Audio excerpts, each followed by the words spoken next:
minha gente, boa tarde, sejam bem-vindos ao 62º Sessentônica, o programa sobre como queremos ser quando envelhecer, que é transmitido pelo Facebook e pelo site da Rádio Supersônica.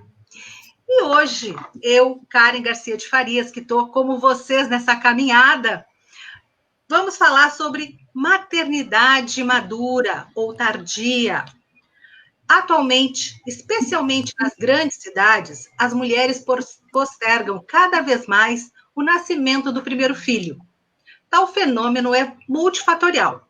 Inclui o aumento da expectativa de vida, o advento das técnicas de reprodução assistida, o aumento dos anos de estudo e a demora pela estabilidade profissional. De acordo com uma pesquisa realizada pela DataSUS no Brasil, nas últimas 2 décadas, o número de mulheres que foram mães após os 40 anos aumentou cerca de 49%. Já na faixa etária de 30 a 39 anos, esse aumento foi de 61,4%. A opção pela maternidade tardia ainda é envolta em muitos questionamentos e muitas ambivalências.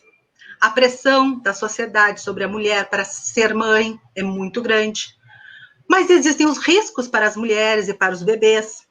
E existem vários estigmas. Mulher que é mãe mais tarde, uns dizem que imagina, elas têm menos energia, elas ficam mais cansadas. Vai parecer que é a avó do filho. Enfim, hoje, inspirada por uma das nossas convidadas aqui, a Melissa Bordim, estou aqui com um grupo maravilhoso reunido para a gente conversar sobre isso. Maternidade madura. Existe hora para ser mãe? Então, conosco está aqui a psicanalista Gabriela Seben, mãe do Frederico, 4 anos, membro da Constructo Instituição Psicanalítica, membro do Instituto de Psicanálise da Sociedade Brasileira de Psicanálise de Porto Alegre, mestre em Psicologia Clínica pela PUC, aqui do Rio Grande do Sul, e organizadora do livro A Analista Grávida, que também tem um Insta, podem lá checar.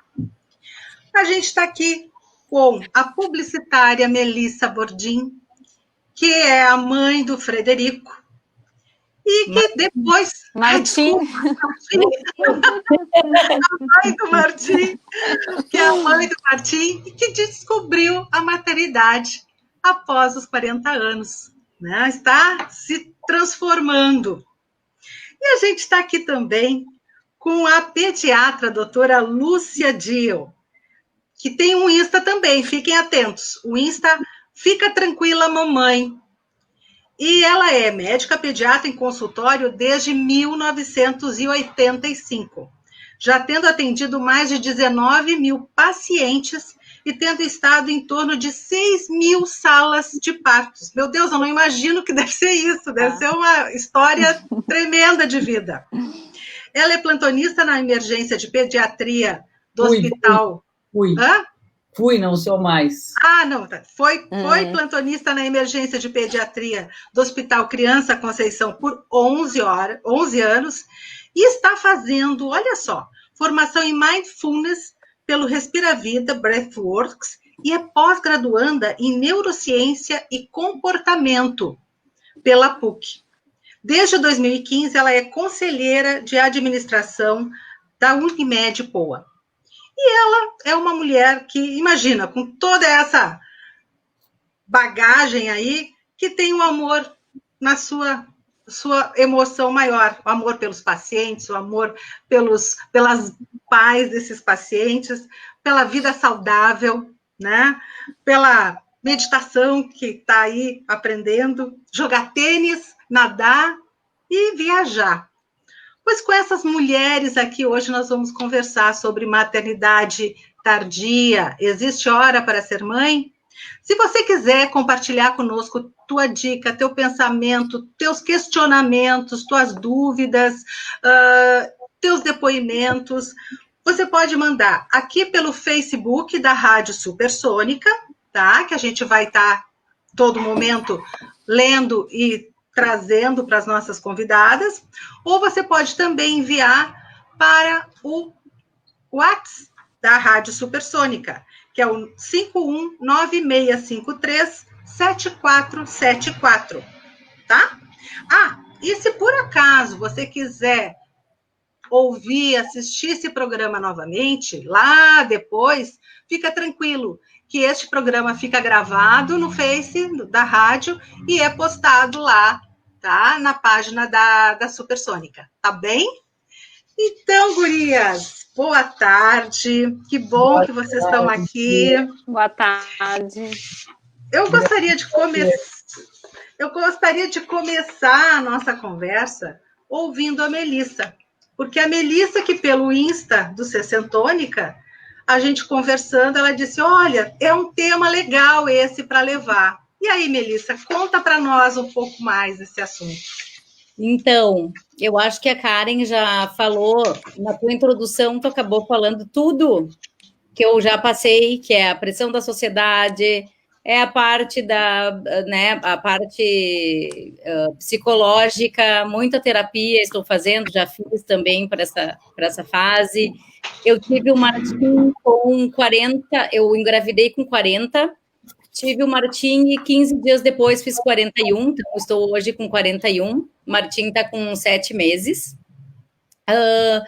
E essa é uma questão de eu estar envelhecendo, estar passando da idade fértil, digamos, e passando dos 40 anos, não tendo filhos ainda, já tinha uma carreira, né, já bem estabelecida, tentei aproveitar ao máximo a minha vida, viagens, esporte, eu sou super ligada em esportes, viagem, e já tinha aproveitado muito, mas o sonho de ser mãe e sempre esteve presente na minha vida, e eu estava, né, passava anos, e eu não conseguia engravidar, e a pressão da sociedade, as pessoas mais novas, até família, passando já na minha frente, isso me deixava, assim, arrasada.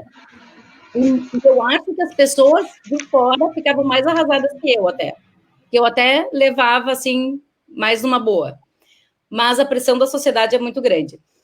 E aí, eu fiz tratamento para engravidar, que daí depois eu posso entrar mais nisso, mas amigas minhas com 45 anos, que tiveram filhos com 45, 44, 45, é que me chamaram e disseram, Mel, não desiste, dá para ter, né? Dá para ser mãe, dá para engravidar, tenta, vai em frente. E eu fui, e agora, depois de ter o Martim, e aí a minha gravidez foi maravilhosa, tá? Foi os 9 meses maravilhosos, não tive problema nenhum. A gente fica sempre na expectativa, né, que eu sou mais velha, então vai acontecer alguma coisa, vai dar algum problema, minha gravidez, a gestação não vai ser tão boa. Foi super tranquilo.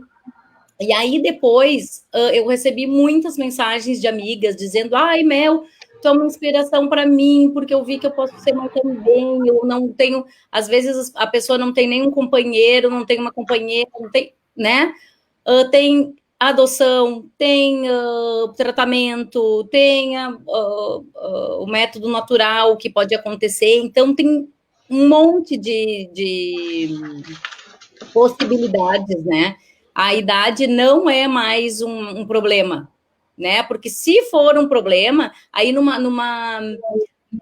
curso da Unimed, o obstetra até falou que ele tem pacientes de 50 anos tendo filhos, né, que nascem sem problema nenhum. Enfim, se tiver algum problema de idade, tem sempre adoção, né? Então, eu acho bem legal falar sobre esse tema, porque a pessoa querendo e tendo energia e tendo vontade, não tem nada que impeça, né? Então, só contei um pouquinho aí, dei uma introdução, mas acho que tem bastante para conversar sobre isso. Tem.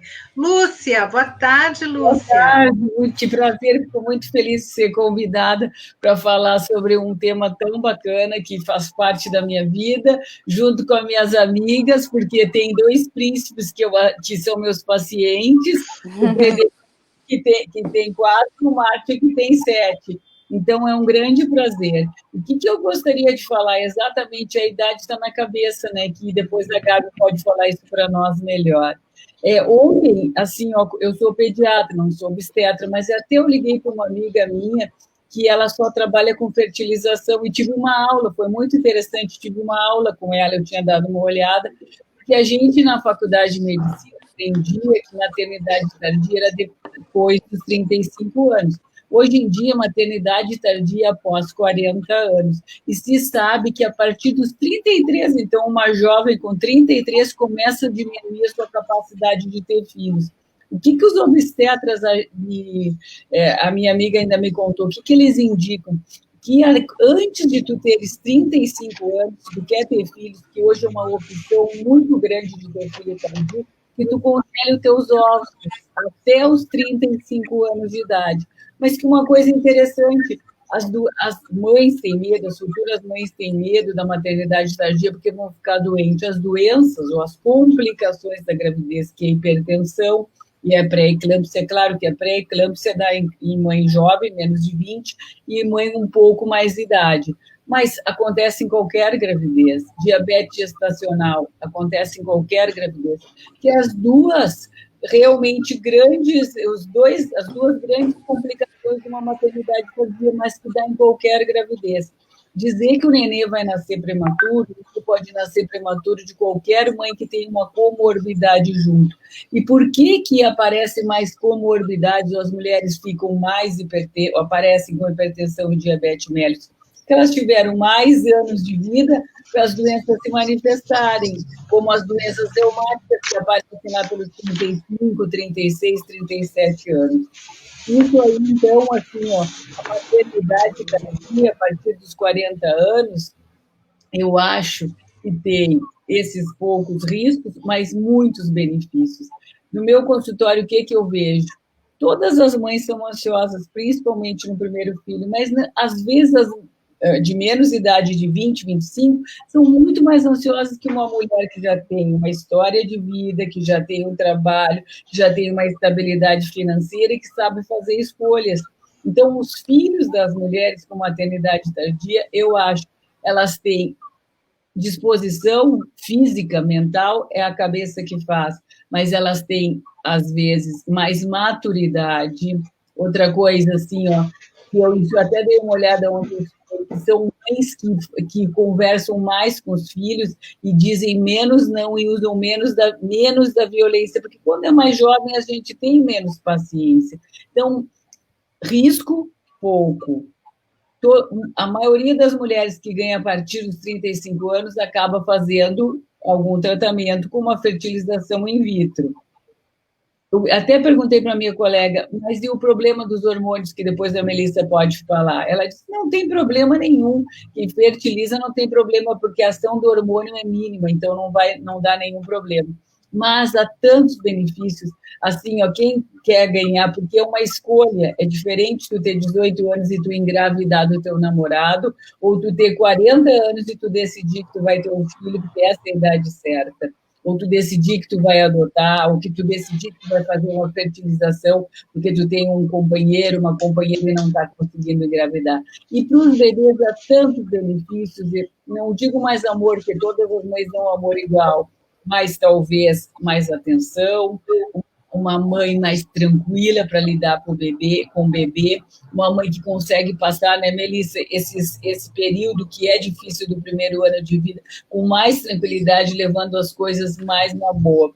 Depois a Gabi pode nos falar, ansiedade faz parte da pessoa, qualquer um pode ser ansioso com 25, 30, 40 ou 50. Quando ela é ansiosa, vai ser ansiosa com 50 anos, com 20 anos. Eu acho uma bênção uma mãe depois dos 40, 45 anos, que são as mulheres que têm, que nem a mãe que adota. Ela teve aquele filho porque ela quis, ela adotou porque ela quis. Uhum. Melissa, a Gabriela tá se conectando aqui. Eu acho que eu tô aqui, tá? vocês. Eu tô, mas eu não tô aparecendo. Eu tô com algum problema na minha conexão. Eu vou tentar me conectar de novo. Ou, se for o caso, a gente pode continuar te ouvindo. Pode ser também. Porque... Não, posso falar, então, depois eu tento aparecer. Claro. Só para não perder o fio da meada e dizer para vocês que eu também estou muito feliz de estar aqui participando, porque eu acho que é um tema fundamental esse que a gente está falando, porque tanto a gravidez quanto a sexualidade feminina seguem sendo tabus, né? A gente já avançou muito, acho que os movimentos feministas já nos auxiliaram a avançar muito nessas questões, mas ainda tem muitas questões para pensar. Então, o próprio termo, né, maternidade tardia, eu fiquei pensando, parece uma coisa antinatural, né? É verdade. Uma tardia, né? E isso pode gerar um tabu muito grande em torno das mulheres e que pode gerar sofrimento e pode gerar angústias, né? As próprias equipes de trabalho, os médicos, acho que tem que ter muito cuidado, né? A doutora Lúcia, eu acho que é uma exceção, não uma exceção, né? Mas é uma das pessoas pensantes, assim, que coloca as questões de uma forma mais sensível, né? Mas nem todos são assim. Eu acho que fica um estigma em torno dessas mulheres, né? E isso pode ampliar, sim, as suas angústias, né? Porque eu fiquei pensando, quando uma mulher fica grávida, eu fiquei grávida aos 32 anos, né? Então nem sou considerada, talvez, uma mãe tardia.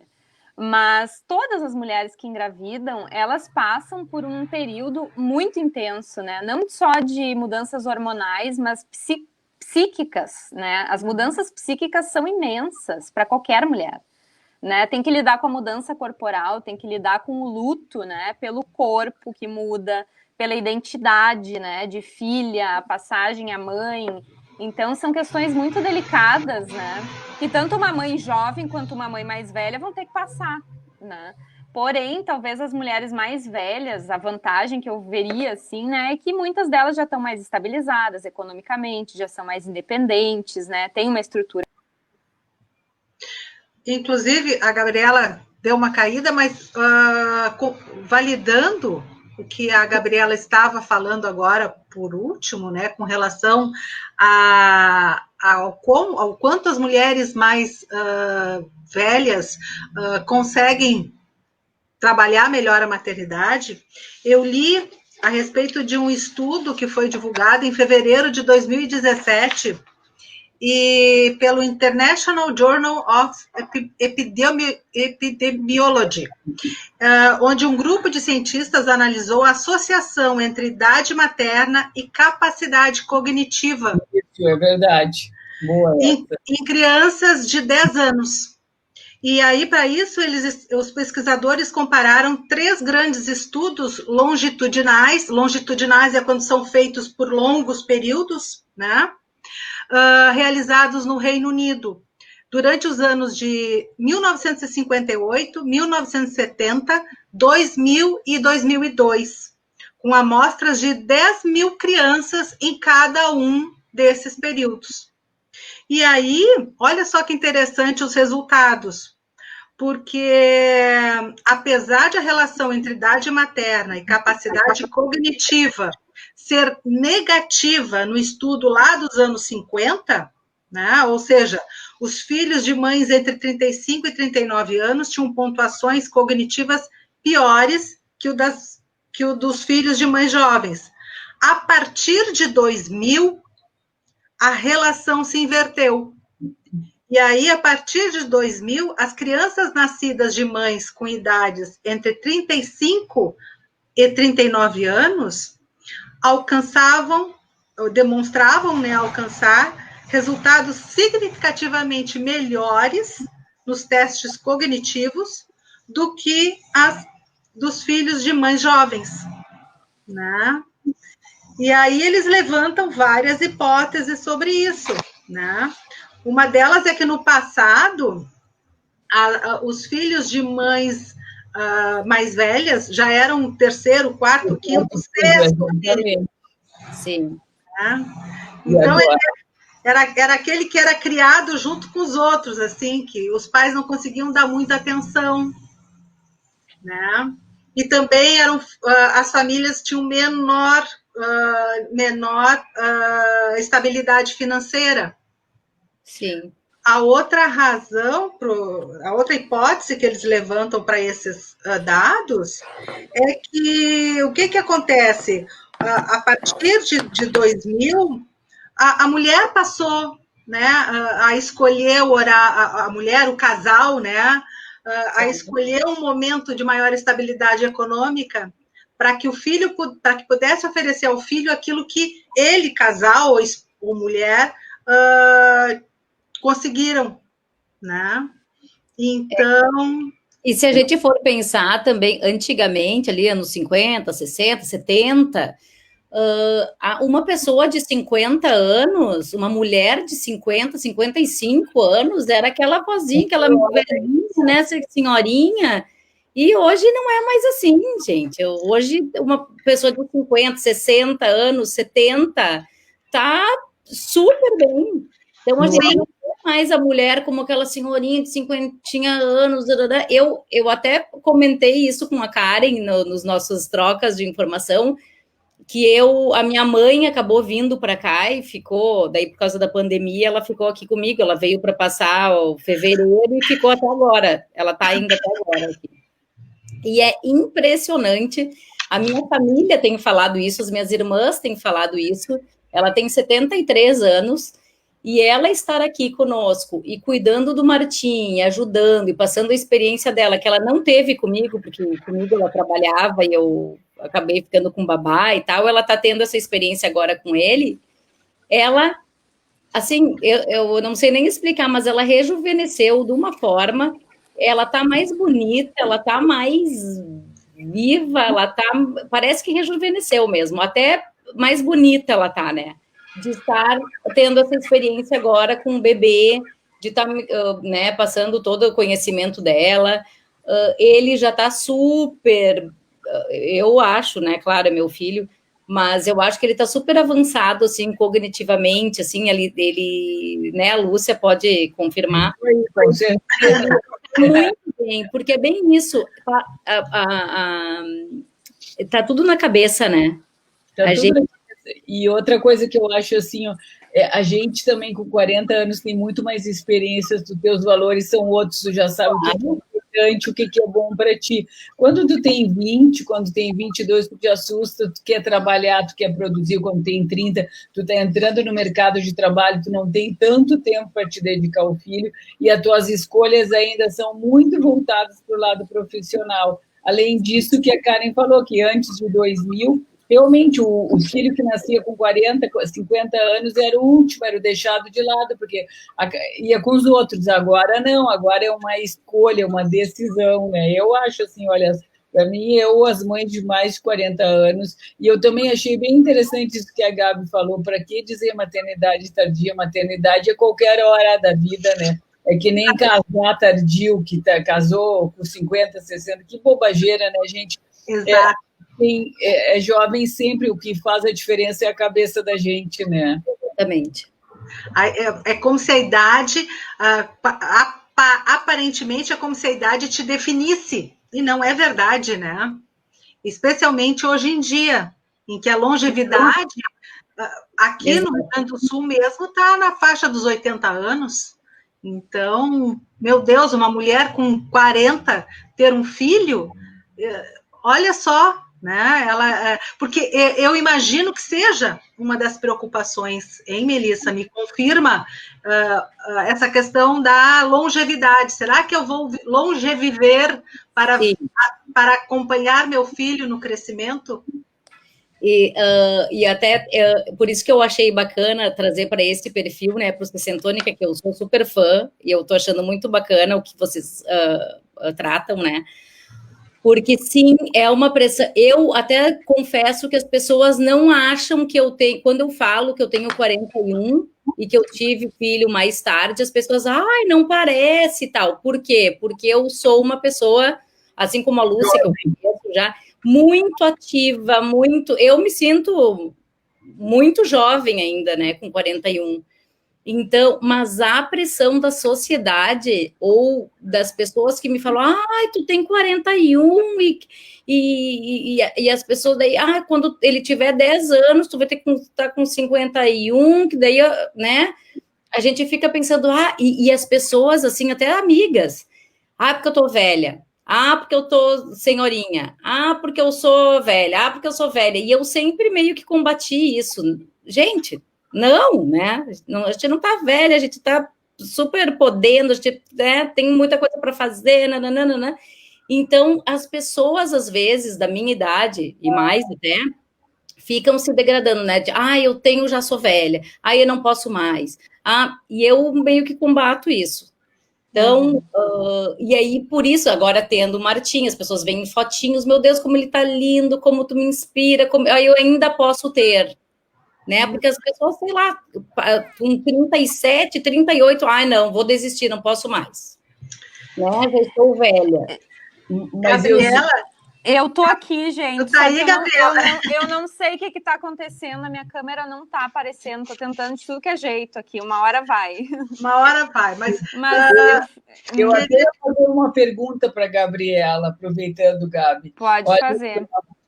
Eu tenho uma hipótese no meu consultório, é o seguinte, parece que quando a pessoa engravida, a relação dos outros com aquela mulher é diferente. Então, eu vejo muito assim, eu acho, até eu já falei isso para vocês, o Martim, o Frederico, Lúcia, pediatra, sei, tiveram cólica, não dormiram direito, choraram, tiveram angústia da separação. Todo mundo passa por isso, todo mundo tem isso. Aí, chega um tempo lá, quando passou tudo isso, e aí a Melissa ganhou dinheiro, a Gabi ganhou o Martin, a Gabi vai lá e diz assim, não, o Frederico dormia a noite inteira, não, o Frederico não teve cólica. Como também essa coisa que não tem nada a ver, porque a idade é a cabeça da gente que faz, que é mãe velha, que é mãe velha, a gente é jovem com 60, com 70, com 80 e 90 anos, né? Então, o que acontece com as pessoas, com a maternidade em si, de ficar grávida, se causa alguma coisa, isso que eu ia te perguntar, interna no outro, que o outro faz isso com a grávida, e depois com a gestante, e depois com a mãe. Eu sempre tenho esse pensamento na cabeça. É interessante mesmo pensar sobre isso. Eu acho que o que acontece um pouco é que as mulheres, depois elas recalcam, né? Até usando um termo psicanalítico, mas elas esquecem um pouco das dificuldades que elas passaram, né? E também acho que tem uma tendência nossa, né? Nossa mesmo, eu digo nós mulheres todas, né? A gente sempre tem que estar de olho nisso, porque a gente tende a idealizar muito algumas coisas, né? Então isso de, dormiu, comigo não era assim... criticar muito, né, o que a gente não gosta no outro, assim, é uma tendência nossa, né, porque a gente tem na nossa cultura uma coisa muito idealizada ainda, né, tanto que as mães não podem falar, por exemplo, que elas, sei lá, foram grávidas, mesmo que seja por desejo, sempre tem ambivalência junto, né, então, ainda mais mulheres que têm que não abrir mão, né, quer dizer, abrir mão em parte porque vão ter que, enfim, trabalhar e cuidar de uma criança, então sempre tem uma ambivalência presente. E as mulheres têm muita dificuldade de falar entre si sobre isso, né? Eu, por exemplo, fui uma mãe que eu não fui aquela grávida majestosa, sabe? Brilhante, maravilhosa, né? E eu me sentia uma estranha. Porque eu não me dava conta que, na verdade, não tinha a ver com não querer, porque eu desejava muito ter um filho, né? Mas como era difícil para mim lidar com tudo que isso implicava, que era o luto, que era, bom, agora eu vou ter que trabalhar um pouco menos, como é que vai ser isso, né? Todas as angústias que permeiam, né? Então, acho que depois de um tempo a gente meio que se esquece, né? Que a gente passou por tudo isso e tende a olhar isso no outro, né? E a julgar às vezes. Então, acho que por isso, mais uma vez, por isso que é importante a gente estar falando disso, né? Porque essas coisas não entram muito em pauta, né? É difícil para nós mulheres falarmos dessas fragilidades, assim, né? Porque a mãe, na sociedade, na nossa sociedade, é um ser quase que não pode reclamar de nada, né? Não, e tem que amar incondicionalmente, o que também é uma falácia, porque isso não existe, né? O vínculo entre mãe e filho é uma construção, não é uma coisa que está dada, né?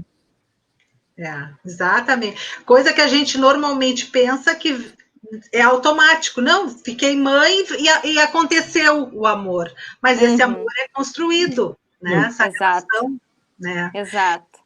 E nesse sentido que eu resgato a fala da Lúcia de que as mães maduras, elas conseguem, talvez porque já estão mais vividas e com maior experiência, trabalhar melhor. Tu acha, essa hipótese, tu acha que é... Eu vou perguntar isso também. Trabalhar melhor? Essas ambivalências, essa questão da maternidade idealizada ou não. E, Gabi, eu acho que sim.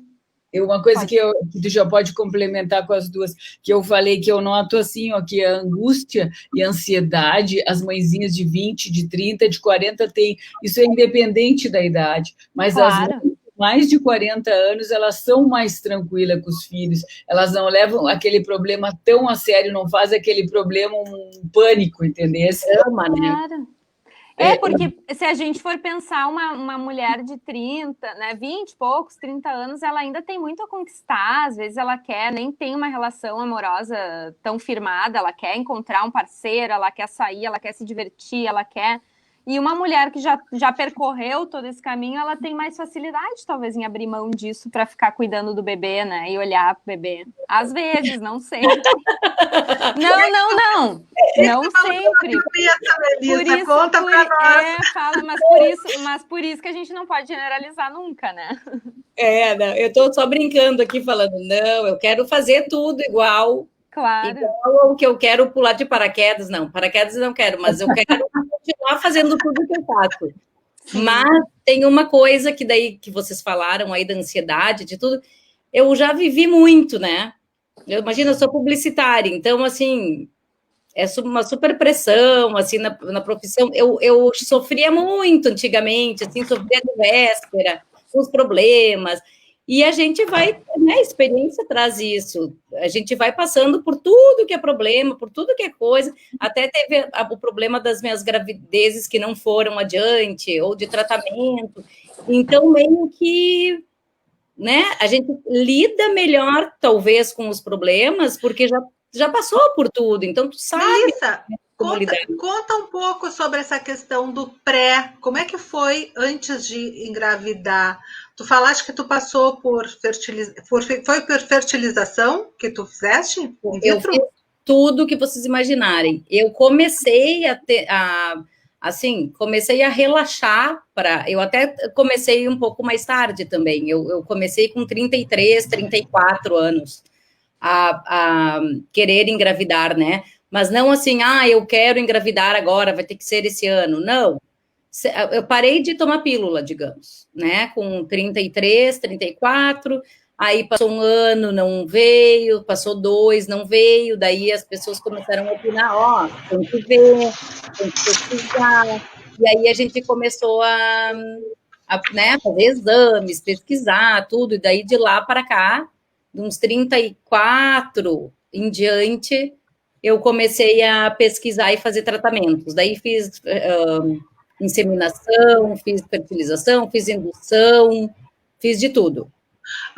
Conta para nós o que é cada um desses três, porque eu acho que talvez algumas pessoas não saibam. Sim, a diferença.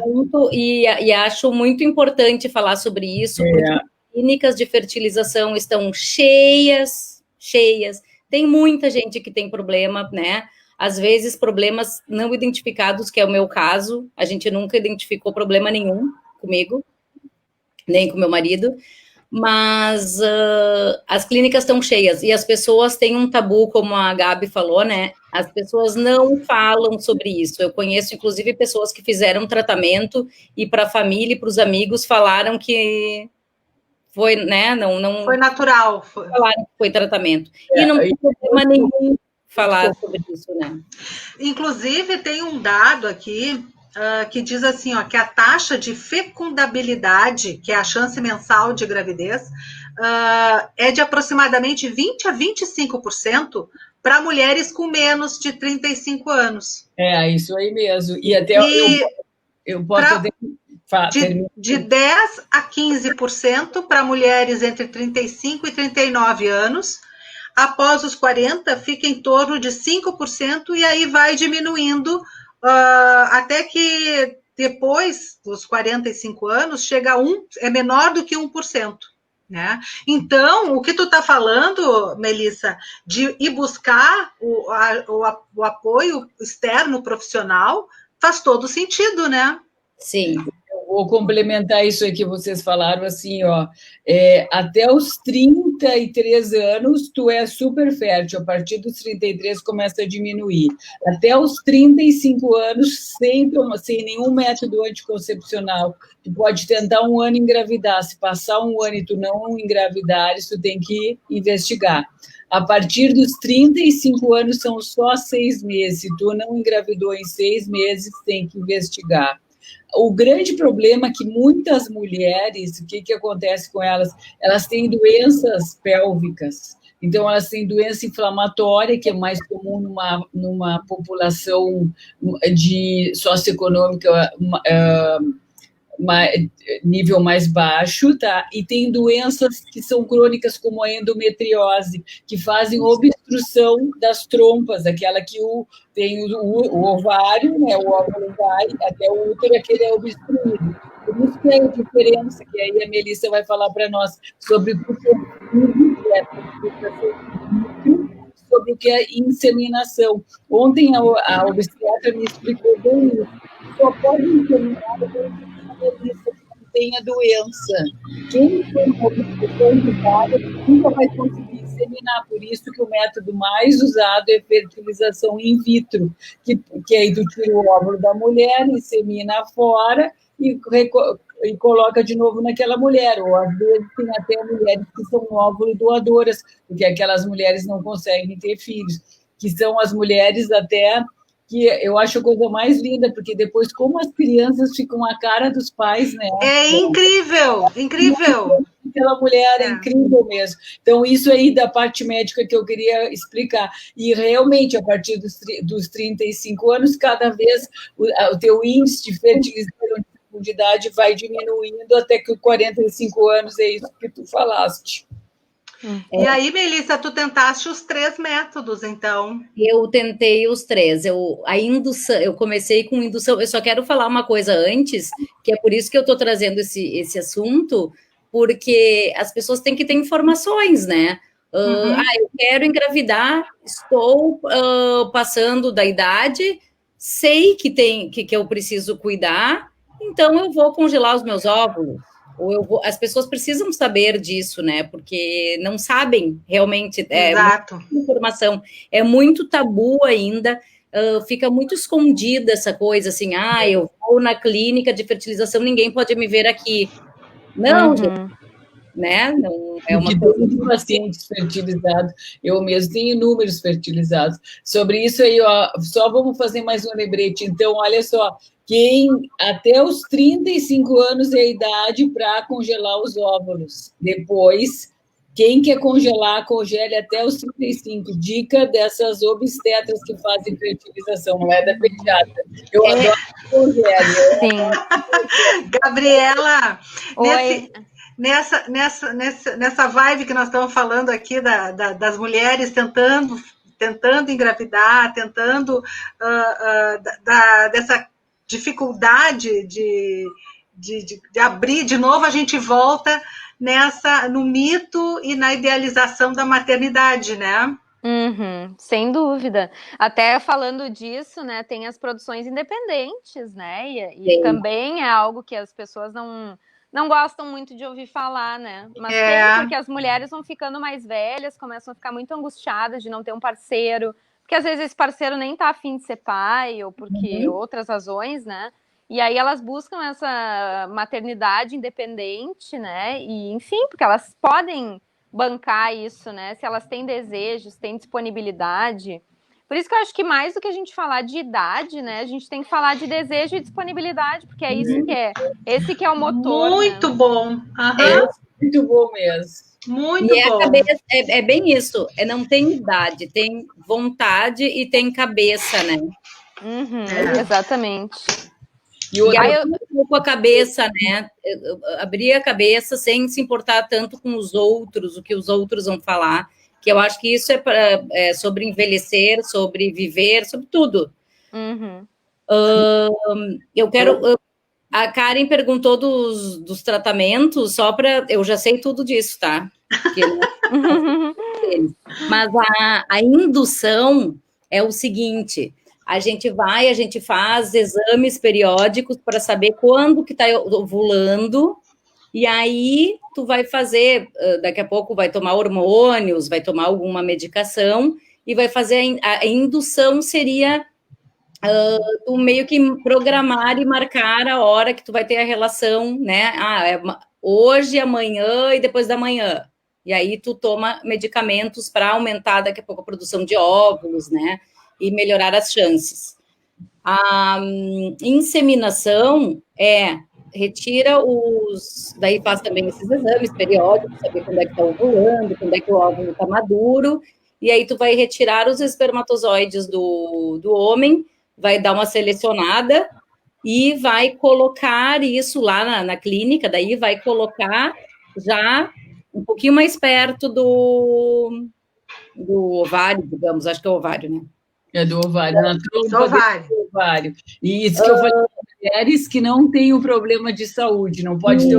Sim, não pode ter endometriose. Exato, tem que passar, as trompas tem que pegar, tem que fazer todo o processo, tem que levar, né, até o útero. É bem menos comum, a obstetra me disse ontem, é bem quase raro inseminação, é muito usado na veterinária e pouco nos humanos, porque a grande maioria das mulheres tem endometriose que não conseguem engravidar. Eu, como não tinha nada, fiz tudo, e também as chances são menores, né? E tem também a parte financeira, né, gente? Que daí esse vai ficando cada vez mais caro. E a parte da fertilização in vitro, então, que retira-se o óvulo da mulher, retira o espermatozoide do homem, faz o embrião, né? Coloca ali, faz o embrião depois do 5º dia, então tá maduro, daí tem todo um cuidado em cima do embrião, pode vingar, pode não vingar, pode evoluir, pode não evoluir, e aí coloca o embrião dentro da mulher. E daí tem que ter todo o processo também de nidação, tem que grudar, grosso modo falando, né? Sim. Tem que grudar no útero e ir adiante. E você sabia que quem fez tudo isso foi o veterinário, quem começou a reprodução. Os precursores. Interessante. Nos animais, né? Sabiam claro. Tudo, os obstetras. Foram lá e fizeram o benchmark. Melissa, como é que foi lidar com todos esses hormônios? Como é que foi lidar com o teu marido, essa situação que a gente, por filme, eu tenho 2 filhas, uma já tem 23, outra tem 19, as duas foram da maneira convencional, não precisei de nenhum tipo de método, apesar de ter sido mãe aos 30 e aos 34 anos. Lá, na minha época, eu fui uma mãe super tardia, né? Mas, assim, te pergunto, como é que foi para ti, para o teu marido, lidar com esse período, assim? Eu acho que eu fui até bem... O último médico que a gente foi, que nesse tratamento que a gente fez, que a gente teve o Martim, ele olhou para mim e olhou para ele e disse: eu não acredito, coitada da tua mulher, que passou por tudo isso. Ele nem acreditava que eu tinha passado por tanta coisa. Eu, como sou, assim, eu acho, não sei, otimista por natureza, eu colocava todas as minhas esperanças naquele tratamento, daí não dava certo, e vamos embora, vamos, né? Vamos fazer uma viagem, vamos aproveitar. Eu pensava muito assim, então, já que não deu, eu vou aproveitar as coisas que a vida de um casal sem filhos dá, né? Eu vou dormir bastante, eu vou viajar bastante, eu vou fazer esportes, eu vou fazer trilha, eu vou assistir Netflix até não poder mais, eu vou, né, coisas, porque eu tenho muitas amigas que já têm filhos, eu sei como é que é, tenho sobrinhos, tudo. Então, eu pensava em aproveitar a vida enquanto não vinha, né? Mas, por isso que eu disse lá no começo, que a pressão dos outros família, sociedade, amigos, é a pior coisa. E aí, isso a Gabriela pode falar, assim, porque a parte psicológica, assim, é muito... A parte emocional é a pior coisa, que eu não sei se eu não engravidava, que eu acho que era por questões emocionais mesmo. E depois que eu comecei a fazer terapia e comecei a lidar com isso, é que veio o Marcinho. Sabe que... E aí, Gabriela, o que tu fala? Gente, só quero dizer para vocês que eu tô super frustrada, que eu não tô aparecendo, mas não tem jeito, não tá dando. Mas fica tranquila. Atenta, mas fica tô tranquila. Aqui escutando. A tua voz é bonita, é linda, tá do céu. É verdade. Mas eu fiquei ouvindo a Melissa, eu estava justamente pensando em falar sobre isso. Tem muitas situações em que vão para além da questão biológica, né? Que está presente, que não pode ser deixada de lado, né? Mas os fatores psíquicos, eles são assim, olha, são essenciais para a gente pensar nisso. Tem muitas mulheres, inclusive, eu não sei se vocês já ouviram falar disso, mulheres que tentam engravidar anos e que aí, quando tomam a decisão de adotar, engravidam. Né? E outra situação que aconteceu também, não comigo, mas com colegas, né? Quando a gente lançou esse livro, inclusive, o Analista Grávida, né? Que é sobre a experiência das analistas na clínica, né? Nós engravidamos e isso teve um impacto na nossa clínica, tanto na gente quanto nos nossos analisandos. E eu ouvi relatos de colegas, né, em que suas analisandas que tinham dificuldades para engravidar acabaram engravidando junto com a analista grávida. Olha. Então tem algo, né, de psíquico que passa por aí que tem a ver com a história de cada um, assim, daí tem que analisar para ver onde é que está enganchado esse ponto que está impedindo talvez uma gravidez de acontecer, né? Mas, sem dúvida, essa pressão familiar, né, essas questões da sociedade, da cultura, de como... Porque a nossa cultura não nos permite envelhecer, né? Nós somos mulheres que sempre a gente tem que estar em volta de fazer plástica, de isso, de aquilo, né? Para mascarar o nosso envelhecimento. Então, claro que isso entra, não tem como não entrar, né? A gente fica impactado, de alguma maneira isso nos mobiliza.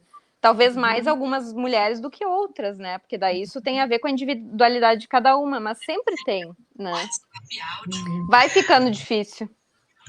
Exatamente. Mas, Lúcia, deixa eu aproveitar que tu és uma pediatra de longa jornada. A gente não falou ainda dos bebês, né? Existe diferença entre...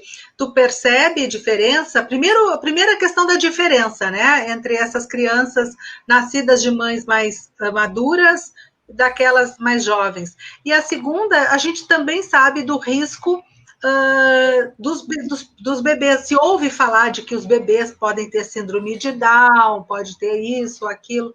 Tu teria alguma contribuição com relação a isso também? Olha, eu vejo na minha clínica assim, ó, para mim o que é mais importante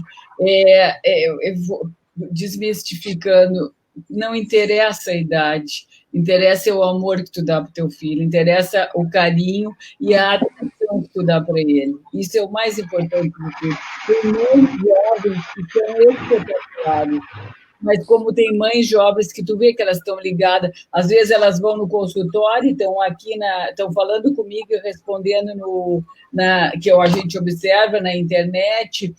E como também tem mães mais idosas que também são mais ansiosas, mas isso faz parte da pessoa. Então, para mim, a coisa que realmente o que diferencia é como tu cuida do teu filho, como tu trata do teu filho. E ontem eu vi, não tem a ver com o nosso assunto, mas tem a ver com as crianças. Tem um Instagram que eu adoro, que é o Pediatria Integral, que é um cara do Rio de Janeiro, que é maravilhoso. E ele falou sobre o Dia das Crianças no meu lá. Que eu tinha adorado. Assim, ó, é uma música, acho que é do Toquinho, sobre bicicleta, que a criança ganha uma bicicleta, e ele só fazia assim com a cabeça, não é a bicicleta que importa é a brincadeira que tu faz com a criança, como tu fica com a criança, como é que tu faz a tua vida. Então, claro que por isso que as mães com mais de 40 anos, talvez os filhos são melhores da parte cognitiva, porque eles têm mais atenção da mãe. O amor é o mesmo, mas eles têm mais atenção, porque a mãe tem mais tempo, a mãe se deu de conta que isso é muito importante na vida delas, que aquela criança vai ser mais tranquila, isso que eu acho. Agora, é claro, como tudo na vida, infelizmente, os espermatozoides não envelhecem.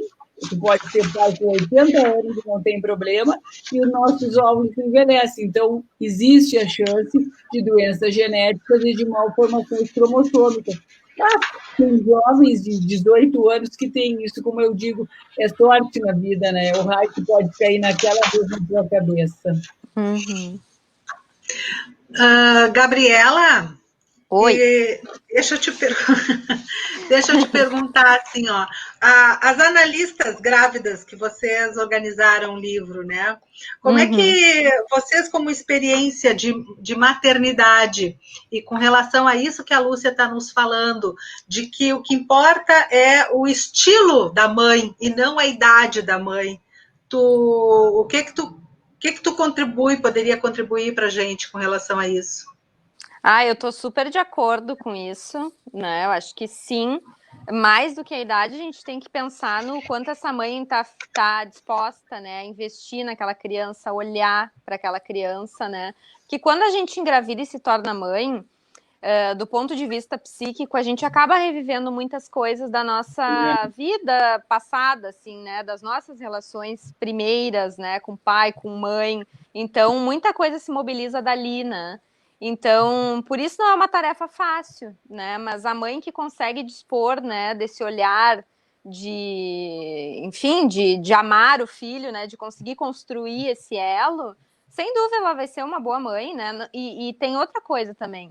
Talvez mais do que o tempo que ela passa junto com o filho, é a qualidade desse tempo, isso, né? Aí.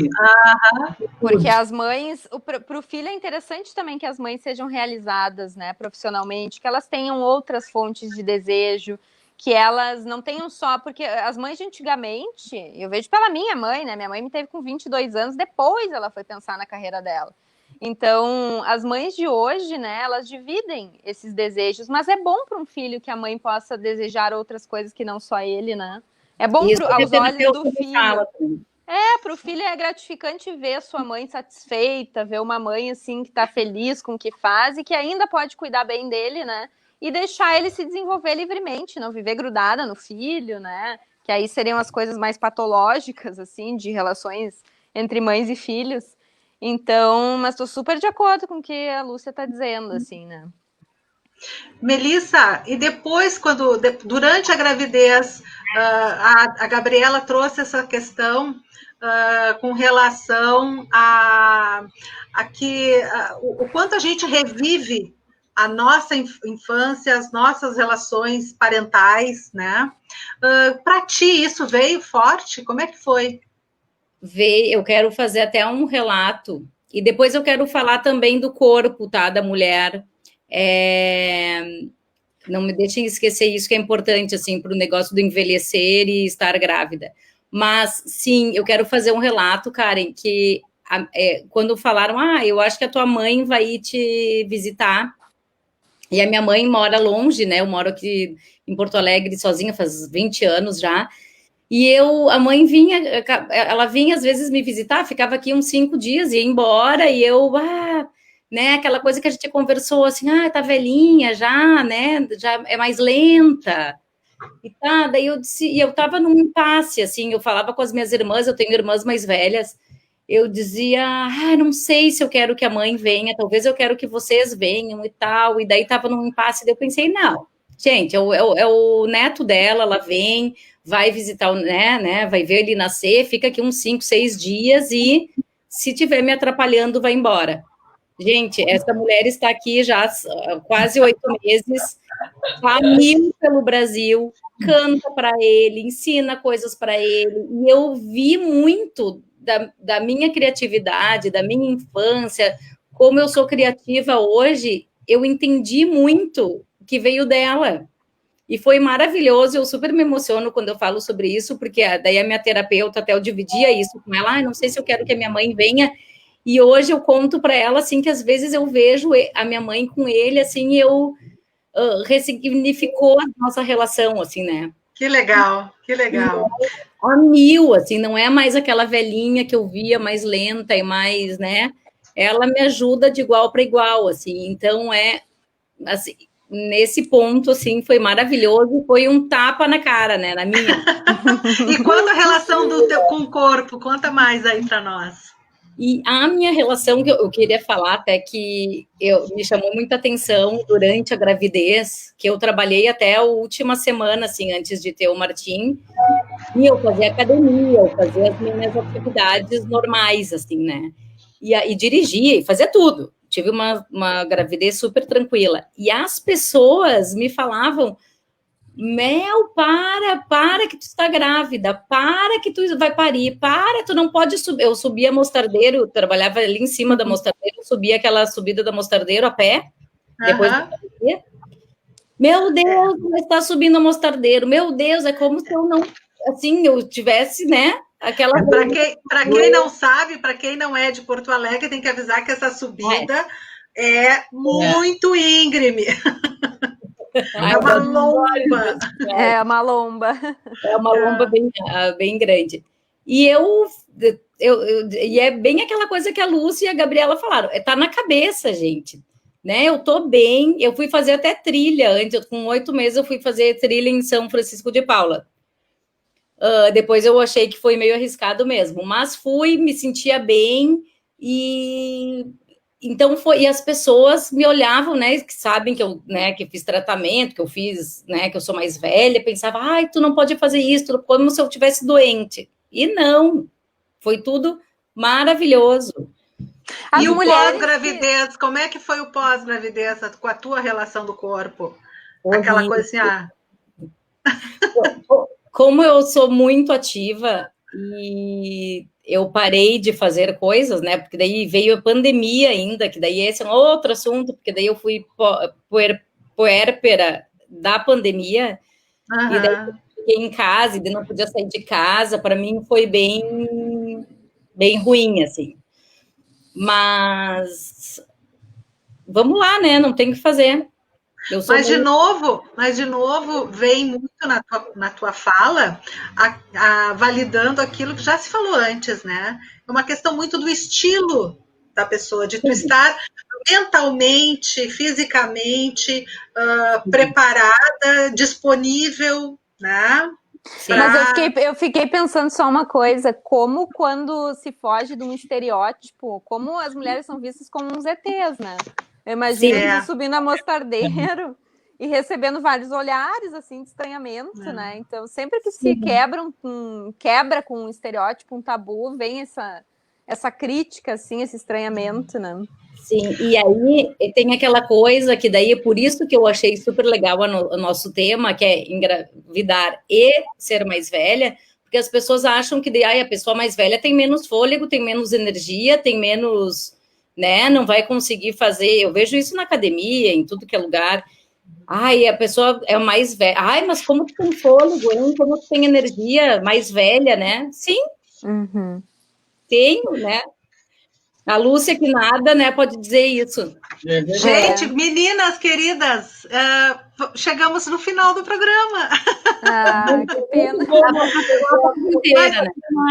Só para fechar aqui, né, eu vou pedir para que cada uma dê um recadinho antes, mas eu gostaria de citar um estudo que foi publicado na American Journal of Public Health, que foi feito com uma amostra de mais de 20 mil mulheres, e os pesquisadores detectaram que aquelas que foram mães depois dos 25 anos, considerado biologicamente como um momento de ouro, tá, para a reprodução, na verdade, elas tinham 11% mais chances de viverem até os 90 anos, tá? E aí, num outro estudo realizado na Escola de Medicina da Universidade de Boston, examinou-se a expectativa de vida das mães mais velhas e concluiu-se que as mulheres que tiveram seu último filho depois dos 33 anos reuniam mais probabilidades de viver até os 95 anos. Então, gente, é bom, né? Ajuda a viver mais. Ajuda a viver mais. Eu pediria para que cada uma dê um recadinho final aí de 30 segundos a respeito dessa experiência e do que é a maturidade, a ser mãe madura. Melissa, começando. Então, gente, eu tenho 41, Martinho está com 7 meses. Se eu for até os 95, que é o que eu pretendo, mais ou menos, eu tenho aí 50 anos pela frente ainda. Então, eu vou viver a melhor forma possível esses 50 anos. E que a pessoa que tiver já chegando aos 40, que não tem filhos ainda, vai investigar e queira, né? Vai adotar, vai fazer o que tiver que fazer, porque vale a pena. Não desista por causa da idade. Legal. Lúcia? Eu também. Então, eu primeiro quero agradecer, foi ótimo estar aqui com vocês, com as meninas, e para dizer assim que maternidade é um presentão para qualquer pessoa, né? E não tem idade para ser mãe. Mãe está dentro do coração da pessoa, está dentro da cabeça. Ser jovem, aos 60 anos, que pode ser tão jovem, até mais jovem que alguém de 20. Então, não tenha preconceito, vá ser mãe, que é muito bom. E eu estou lá esperando os bebezinhos de vocês. Que bom. Gabriela? Eu quero agradecer também, apesar da falta de imagem, foi muito bom participar, sempre é bom falar dessas questões. E eu quero dizer para a gente seguir sempre conversando, né, em outros espaços sobre esse assunto, justamente para ir quebrando esses estereótipos, para ir, assim, né, acabando com esses preconceitos que ficam em torno disso, né, e que todas as mulheres que têm desejo de serem mães, que sejam, né, que busquem isso de uma forma ou de outra. O fundamental é ter desejo, né, tendo desejo, tendo disponibilidade, o resto a gente corre atrás, né, como se diz. Então, é isso. Gurias, eu agradeço, muito obrigada. Só para terminar, sabe que o SUS tem um serviço no Hospital de Clínicas, acho que no Fêmea também, maravilhoso de fertilização, então é para todo mundo, né? Essa é uma dica muito boa, muito legal. Mas eu agradeço a Melissa, a Lúcia, a Gabriela por essa tarde aqui que a gente conversou, essa 1 horinha, muito obrigada. E eu agradeço a Mari, que está lá no estúdio da rádio, cuidando da nossa técnica, para que tudo saia perfeito aqui pelo Facebook, pelo site da Rádio Supersônica.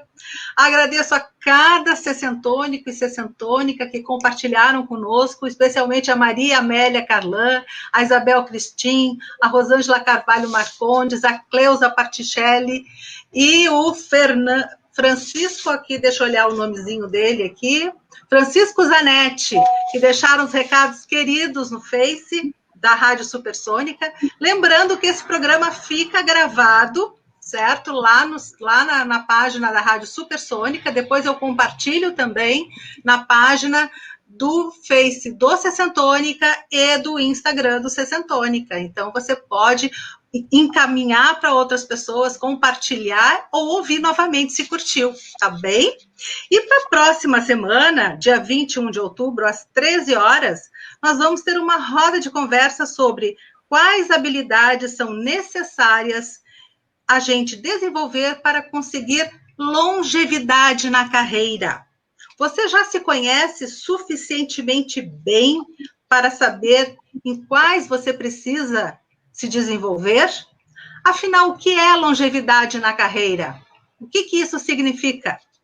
Isso nós vamos conversar no próximo Sessentônica. Um beijo grande para cada um de vocês e uma semana cheia de luz. Obrigada, gente. Tchau. Tchau, tchau. Obrigada.